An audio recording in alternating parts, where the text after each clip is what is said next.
Diabetes के बारे में एक बेसिक कंसेप्ट डेवलप कर लेते हैं कि अ, क्या कारण है और कैसे इसमें खाने पीने का ध्यान रखना चाहिए ताकि ज़्यादा बढ़े ना। और अ, अगर सही से ध्यान रखा जाए तो दवाई से डिपेंडेंसी भी ख़त्म हो सकती है, यानी कि डायबिटीज़ क्योर भी हो सकता है। तो सबसे पहले देखते हैं कि जो एक हमारा डाइजेस्टिव सिस्टम है वो कैसा होता है और उसमें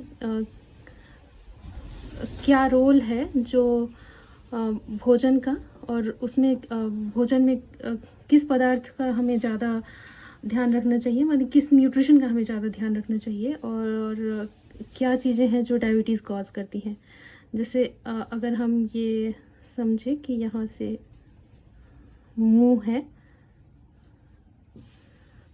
यहाँ पे भोजन जाता है अंदर,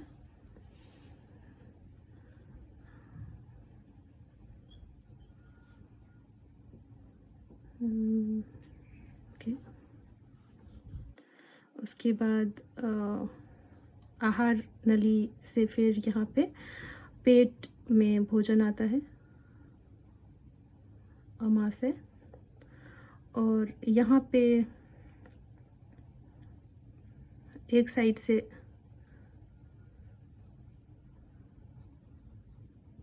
लीवर से बाइल जनरेट होता है, लीवर से जूस जाता है, और इस साइड से जो होता है वो यहाँ पे पैनक्रियाज होता है, एक लंबा सा होता है ऐसे स्ट्रक्चर में, जो कि इंसुलिन जनरेट करता है। ओके। उसके बाद फिर जो ये भोजन है, छोटी आंत, बहुत घुमावदार होता है,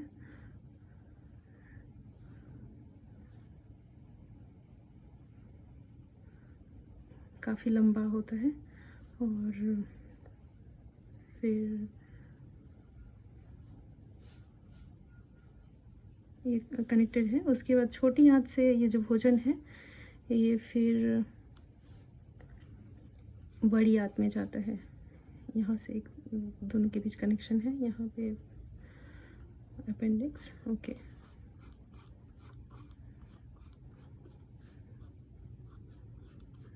ठीक है। फिर यहाँ से एक्सक्रेशन, मूत्र विसर्जन, सॉरी मल विसर्जन हो जाता है। ठीक है। तो ये जो पैनक्रियाज है,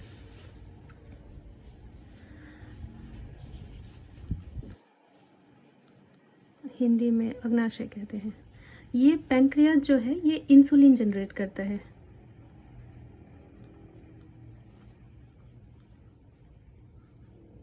ठीक है। तो जो हम भोजन खाते हैं वो भोजन यहाँ जो पेट से डाइजेस्ट होके जब एब्जॉर्ब होता है छोटी आंत में, तो सारा भोजन आप सोचिए यहाँ से मुंह से लेके कहीं पे भी ऐसा कोई ऐसा रास्ता नहीं है जहाँ से कि भोजन आपके शरीर के बाकी अंगों में पहुँच जाए। तो भोजन डायरेक्टली नहीं जाता है न्यूट्रिशन के लिए।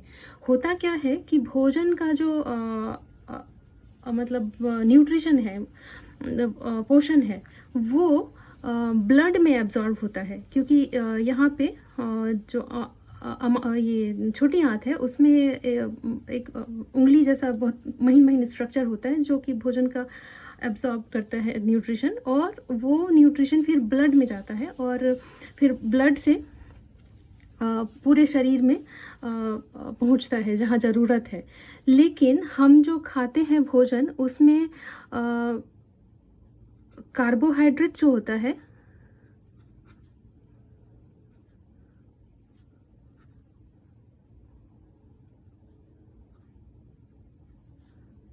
वो और वसा और प्रोटीन भी खाते हैं, तो और शुगर भी खाते हैं, मतलब शर्करा कह सकते हैं, शुगर या चीनी। तो जो कार्बोहाइड्रेट है और चीनी है ये सबसे आसान होता है कि ब्लड में एब्जॉर्ब हो जाए।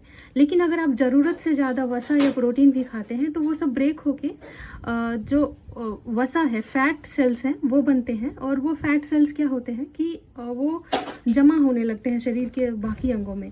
तो या तो ज़रूरत से ज़्यादा खाना खाया जा रहा है तब शरीर के अंगों में जमा होने लगता है, जो स्किन के एक अंदर का लेयर होता है वहाँ पे फैट जमा होने लगता है, ठीक है। और पहले स्किन के एक अंदर का लेयर होता है वहाँ पे फैट जमा होता है, वो प्रोटेक्टिव लेयर है। फिर बाकी अंगों में भी जमा होने लगते हैं ज़रूरत के अनुसार, तो ठीक है।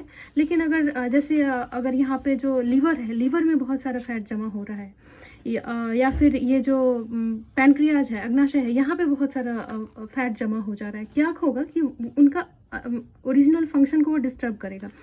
जो मान लीजिए अगर आप बहुत ज़्यादा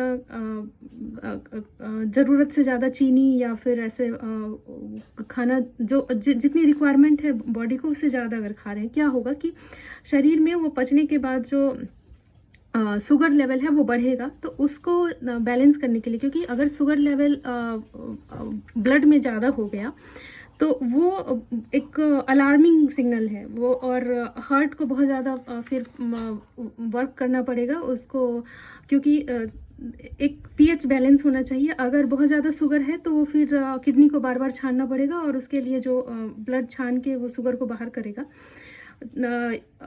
या फिर जो कोशिकाएं हैं, कोशिकाओं को पहुंचाने के लिए, शुगर पहुंचाने के लिए इंसुलिन ज़्यादा जनरेट होगा। तो इंसुलिन का एक स्पाइक होगा, जैसे ही शुगर का स्पाइक होगा वैसे इंसुलिन का स्पाइक होगा। और इंसुलिन बढ़ने से फिर जो शुगर होगा वो कोशिकाओं में एब्जॉर्ब होगा। लेकिन कोशिकाएं बहुत ज़रूरत से ज़्यादा शुगर नहीं ले सकती हैं, उनका फिर मतलब डेथ हो जाएगा कोशिकाओं का। तो कोशिका एक लेवल के बाद जब शुगर नहीं एब्जॉर्ब करती हैं तो वो शुगर जो है वो फैट सेल्स में जनरेट होगा, और फैट सेल्स फिर फैट स्टोर होगा। भले आप कार्बोहाइड्रेट ज़रूरत से ज़्यादा खाएं लेकिन शरीर में फैट ही जनरेट होगा। और वो फैटी सेल्स जो है इस पैनक्रियाज के चारों तरफ अगर जमा होने लगे तो क्या होगा कि इंसुलिन ज़्यादा जनरेट नहीं हो पाए, मतलब इंसुलिन जो है वो ज़्यादा निकल के ब्लड में नहीं जा पाएगा। तो वो फिर अगर शुगर बढ़ रहा है तो इंसुलिन अगर नहीं आ रहा है तो फिर मतलब कोशिकाओं तक वो सही पोषण नहीं पहुंच रहा है, तो कोशिकाएं धीरे धीरे कमज़ोर होने लगेंगी। तो क्या होता है कि जब इंसुलिन का रेसिस्टेंस होता है, इंसुलिन अच्छे से फंक्शन नहीं करता है, तो उस केस को कहते हैं इंसुलिन रेसिस्टेंस। और ये प्री डायबिटिक स्टेज है। इस स्टेज में कोशिकाओं को मतलब कोशिकाओं को सोचिए एक ऐसा स्ट्रक्चर है, और जब इंसुलिन आता है तो इसका एक यहाँ से लॉक खुलता है, और ये दरवाज़ा जब खुल जाता है यहाँ से तो फिर यहाँ पे शुगर अंदर आता है और पोषण मिलता है इनको। तो ये जब इंसुलिन ही नहीं होगा तो ये दरवाज़ा खुलेगा नहीं और कोशिकाओं तक पोषण नहीं पहुँचेगा। तो हम ऊपर से इंसुलिन देते हैं, जो शुगर पेशेंट हैं उनका इंसुलिन लेवल कम होने के कारण इंसुलिन बाहर से देना पड़ता है और फिर कोशिकाओं को पोषण मिलता है। अदरवाइज कोशिकाओं को पोषण नहीं मिलेगा और वीकनेस होगी बहुत ज़्यादा, और जब वीकनेस होती है तो और ज़्यादा खाने का वो रहता है। शरीर का एक रिफ्लेक्स है कि जैसे ही शुगर घटने लगता है कोशिकाओं में तो एक सिग्नल आता है कि खाना खाओ, और फिर एक साइकिल चलता रहता है कि भूख लगती है, खाना खाते हैं, शुगर बढ़ता है, लेकिन इंसुलिन नहीं सही से वर्क होने के कारण कोशिकाओं को पोषण नहीं मिलता, फिर भूख तेज हो जाती है। तो ये साइकिल चलता रहता है। तो सबसे अच्छा है कि इंसुलिन का फंक्शन सही करने के लिए जो यहाँ पे एक्सेस फैट जमा है उसको ख़त्म किया जाए, उसको कंट्रोल किया जाए। तो इसके लिए क्या है कि आप अपने भोजन में देखिए कि ज़रूरत से ज़्यादा वसा ना ले रहे हो, क्योंकि एक जनरल कंसेप्ट क्या होता है कि जो शुगर का पेशेंट हो गए तो चीनी बंद कर दिए, लेकिन मैंने देखा है कि चाय में दूध और दूध के साथ जो मलाई होता है वो ज़्यादा डालते हैं, लेकिन वो और क्या करता है जाके और ज़्यादा वसा को यहाँ पे जमा करने लगता है। तो ये जो पैनक्रियाज है इसका फंक्शन और ख़राब हो जाता है और धीरे धीरे जो इंसुलिन रेसिस्टेंस है वो सीवियर होने लगता है और जो डायबिटीज़ है वो भी सीवियर होने लगता है, दवाई का डोज बढ़ने लगता है। तो आप शुगर तो ठीक है, मतलब शुगर एक अच्छी चीज़ नहीं है, शुगर ठीक है कि बंद कर दिए या एकदम बंद कर देना बहुत अच्छी बात है, है, क्योंकि शुगर आपको जितनी ज़रूरत है उतना चावल से या सब्जियों से या फल से मिल जाता है। तो सबसे अच्छा है कि आप वसा को भी अलग से ना लें, क्योंकि जितनी ज़रूरत है फल सब्जियों में उतना कंपोजिशन रहता है, उतना अगर ब्रेक डाउन करें न्यूट्रिशनल तो सब चीज़ आपको मिल जाएगा फल सब्जियों से। दाल चावल रोटी सब चीज़ खाइए, लेकिन अलग से वसा जैसे दूध है, घी है और जो मांस है वो तो बिल्कुल नहीं खाइए। एनिमल प्रोडक्ट मैं बोलूँगी एकदम बंद कर दीजिए और एकदम कन्विक्शन के साथ। तो आपका जो ये एक्सेस फैट जमा हो रहा है पैनक्रियाज के चारों तरफ, ये एकदम मतलब धीरे धीरे हटने लगेगा और जो फैट होता है वो सबसे आखिरी में मतलब ब्रेक होके काम में आता है। जो हमारा हिस्ट्री है, जो मनुष्य के इवोल्यूशन का हिस्ट्री है, वो क्या है कि पहले बहुत ज़्यादा अकाल पड़ता था और भोजन की इतनी अच्छी व्यवस्था नहीं थी, तो जो शरीर में जमा हुआ वसा था वो सबसे आखिरी में ब्रेक होके पोषण देता था, तो लोगों की मृत्यु नहीं होती थी जिसके पास वसा होता था। तो अभी तो ऐसी स्थिति नहीं है, अभी तो हम आराम से दो समय का भोजन सब खा सकते हैं। तो अगर ये वसा जमा है तो ये कभी यूज़ ही नहीं होता है और धीरे धीरे ये करके लेयर बाय लेयर बढ़ने लगता है और इसके कारण जो पैनक्रियाज का फंक्शन एकदम डिस्टर्ब होता है। तो अगर आप शुगर के पेशेंट हैं तो वसा अलग से मत लीजिए। आप बहुत अच्छा कर रहे हैं कि शुगर का इंटेक नहीं ले रहे हैं, लेकिन अगर आप वसा ले रहे हैं तो आप अपने दवाई के डोज को और बढ़ा रहे हैं।